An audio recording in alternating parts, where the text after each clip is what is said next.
पाठ 10 संथालियों का विद्रोह। आप जरूर हमारे इतिहास के नए टीचर होंगे। आपका स्वागत है, आपको लेने आए हैं। और तुम लोग मेरे नए विद्यार्थी हो।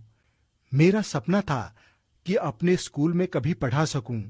पुरानी यादें ताजा हो गई। सर, मैं नील हूँ। हम लोग पढ़ाई कब से शुरू करेंगे? कल सुबह, अगले दिन। अच्छा, तो तुम स्वतंत्रता की पहली लड़ाई पढ़ रहे थे। बताओ, तुमने क्या सीखा? क्या आप 1857 के गदर की बात कर रहे हैं, जिसने विदेशी हुकूमत की नींव हिला दी थी? वो तो ठीक है, पर उसने 2 साल पहले जो विद्रोह तुम्हारी अपनी जमीन पर हुआ, क्या तुम्हें उसके बारे में मालूम है? क्या तुमने 1855 में हुए संथालों के हूल के बारे में नहीं सुना, जिसका नेतृत्व संथाल परगना के साहसी सिद्धू और कानू ने किया था? खैर, यह कोई ताज्जुब की बात नहीं है कि तुम्हें इसके बारे में कुछ नहीं पता। हमारा इतिहास ऐसी खामोशियों से भरा पड़ा है। क्या तुम जानते हो कि संथाल 18वीं सदी में दामिन ई कोह नामक इलाके में आ बसे थे। उन्होंने जंगल के बड़े हिस्से की साफ सफाई कर वहां खेती की शुरुआत की, परंतु भ्रष्ट अंग्रेजी हुकूमत, जमींदारों और महाजनों की दखल अंदाजी से संथालों की दैनिक जिंदगी में उलट पुलट होने लगी। महाजनों ने आदिवासियों का जीना दूभर कर दिया था। अंग्रेज इसके लिए काफी हद तक जिम्मेदार थे, क्योंकि वे हमेशा महाजनों के साथ खड़े होते थे, और क्यों नहीं, उनका मकसद तो पैसा बटोरना था। तुम कौन हो? हम सिद्धू हैं और हम कानू। हम दोनों भाइयों ने संताल हुल की अगुवाई की थी। हुल में हजारों संथालों ने जमीन पर अपना अधिकार जताने के लिए सर उठाया था। कंपनी राज ने हमें बर्बाद कर दिया था। हम अपनी जमीन को खून पसीना एक करके जोतते, पर किस लिए? हमारी उपज का आधा हिस्सा सरकार का कर अदा करने में लग जाता और बाकी का हिस्सा धूर्त महाजन लूट लेते। देखते देखते दामिन ई कोह में दीकुओं की संख्या बढ़ती चली गई। हम लोगों से जबरदस्ती पैसा वसूल किया जा रहा था। हमारी जमीन छीनी जा रही थी, और यही नहीं, हम व्यक्तिगत हिंसा के भी शिकार हो रहे थे। क्या तुम्हें पता है कि कैसे कैसे दोगले हथकंडे अपनाकर महाजन संथालियों की जमीन और उपज हथियाते थे? हम तुम्हें एक छोटा सा उदाहरण दिखाते हैं। देखो, यह वही पत्थर है जिसके तोल से हम आदिवासियों को अनाज उधार देते हैं। इसे छोटा बाऊ कहते हैं, पर इसका वजन उतना नहीं है जितना होना चाहिए। और यह बड़ा बाऊ, जिसका इस्तेमाल आदिवासी फसल काटने के बाद अनाज इकट्ठा करने के समय करते हैं। हाँ, तुम्हारा अंदाजा सही है कि इसका वजन इसके सही वजन से कहीं अधिक है। और यही नहीं, सूद से जो हमारी कमाई होती है वह अलग। अब तुम ही बताओ कि इतने कम समय में इतने सारे पैसे और कैसे आते? और अंग्रेजी प्रशासन? हाँ, संथालों को दूहने के उनके अपने तरीके थे। अदालती व्यवस्था हमारी समझ और पहुंच से दूर था, तथा घूसखोर कर्मचारियों से भरी हुई थी। उस पर से हुकूमत हमारा लगान बढ़ाती जा रही थी। फिर अन्यायपूर्ण जमीनी बंदोबस्त ने हमारा खून चूस लिया था। हम ही थे जिन्होंने राजमहल की पहाड़ियों पर रेल लाइन बिछाई थी, पर बदले में हमें क्या मिला? सरकार, साहूकार और जमींदारों ने हर कदम पर हमें सताया और हमारा शोषण किया। तुम लोग अपनी आंखों से भागलपुर की एक कचहरी के दृश्यों को देखो। अच्छा, तो तुम गंगाधर को चोर बता रहे हो? ये लो। दरोगा बाबू, वो जमीन मेरी है। जमींदार ने उसे धोखे से हथिया लिया था। हम आपको कागज दिखा सकते हैं।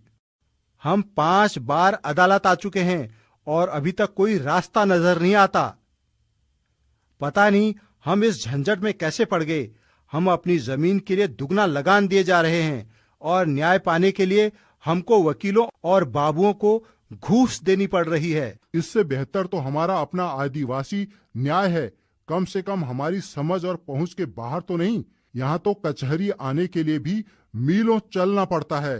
तुम डाकू अपने आप को ज्यादा चालाक समझते हो, क्यों?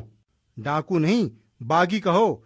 हमने साहूकार से वही लूटा जो हमारा था, अनाज और मवेशी। जब अत्याचार बर्दाश्त के बाहर हो गया और दीकुओं और अंग्रेज प्रशासन के शोषण से हम तंग आ गए, तब हमने हथियार उठाने का फैसला किया और छोटा नागपुर क्षेत्र में अंग्रेजी साम्राज्य की नींव हिला दी। पर यह सब हुआ कैसे? असंतोष और विक्षोभ की भावना हम में बढ़ती जा रही थी। सभी माझियों और परगना के मुखिया लोगों ने मिलकर आगे की कार्रवाई पर निर्णय लिया। हमारी तैयारी पूरी हो चुकी थी। तभी अचानक एक रात जब हम लोग घर में बैठे हुए थे, तब ठाकुर जीयू ने हमको दर्शन दिए और यह संकेत दिया कि साहिबियों के खिलाफ हमें आवाज उठानी चाहिए। अगले कई दिनों तक ठाकुर ने हमें ऐसे कई संकेत दिए। इसके बाद हमने हथियार उठाने का परवाना दायर कर दिया। दरअसल ठाकुर के परवाने से ही संथाल हूल की शुरुआत हुई थी। 30 जून सन 1855 को हजारों संथाल भाई बाघ नदी के पास एकजुट हुए। हमने पत्रों के जरिए भागलपुर और बीरभूमि के कमिश्नर, कलेक्टर और मजिस्ट्रेट के अलावा सभी दारोगा एवं जमींदारों को अपनी भूमि एवं प्रांत पर वापस अधिकार लेने के निर्णय की घोषणा कर दी थी और साथ में अपनी सरकार बनाने के फैसले को भी सुना दिया था। विद्रोह का संकेत देते हुए सभी माझियों ने लाल वस्त्र और पगड़ियां पहन ली। हम क्रांतिकारी नेताओं ने अपने आप को राजा घोषित कर दिया और पालकी में चलने लगे।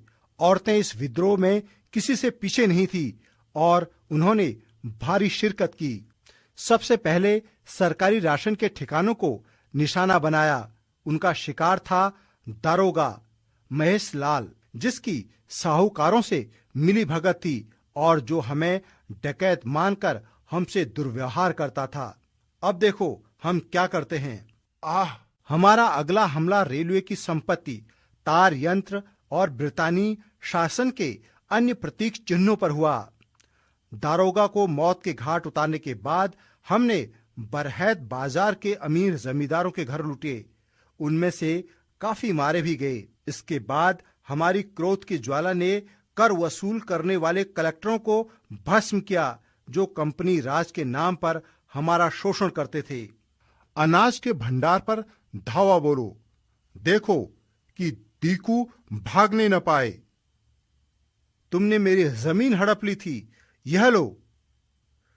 महाजन के बही खाते जला डालो। सेवा में प्रधान कमान दीनापुर, भागलपुर संस्थान विद्रोहियों के कारण संकट में है। कृपया शीघ्र ही अतिरिक्त सैन्य दल भेजकर मेजर बरोज की सहायता करें।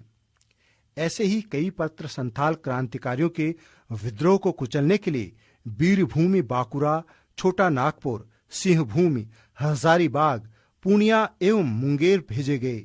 कई जमींदारों को कंपनी सरकार की सहायता करने के लिए अपनी निजी सेना एवं हाथी भेजने के निर्देश दिए गए और अंग्रेजों ने अपनी फौज के सेनापतियों को हमारे विद्रोह को दबाने के लिए नियुक्त कर दिया। हमारे गांव जला दिए गए और हम लोगों को मजबूरन पास के जंगल एवं पहाड़ियों में शरण लेनी पड़ी। जल्दी हम लोग चारों तरफ से घिर गए और इसी कारण हम लोगों ने कुछ दिनों के लिए किसी भी तरह की गतिविधि न करने का निर्णय लिया। पर सितंबर 1855 में हमने पुनः धावा बोला। एक बार फिर अंग्रेजी सेना हमारे विद्रोह को कुचलने के लिए जुटी। सन 1855-56 के जाड़े के महीने तक हमारा गदर पूरी तरह दबाया जा चुका था। सिद्धू और हम पकड़े गए और अनेक संथाल भाइयों के साथ हमें भी मौत के घाट उतार दिया गया। हूल में हजारों तादाद में संथाल मारे गए और बहुतों को उम्र कैद हो गई। पर यह बड़े शोभ की बात है कि अन्य कई आदिवासी और कृषक विद्रोह की तरह हमारा हूल का इतिहास के पन्नों में कहीं खो गया। अरे सिद्धू और कानू कहाँ गए? ये यहाँ आए थे। उन्होंने संथाल हूल के बारे में बताया और अचानक गायब हो गए। क्या तुमने उन्हें देखा?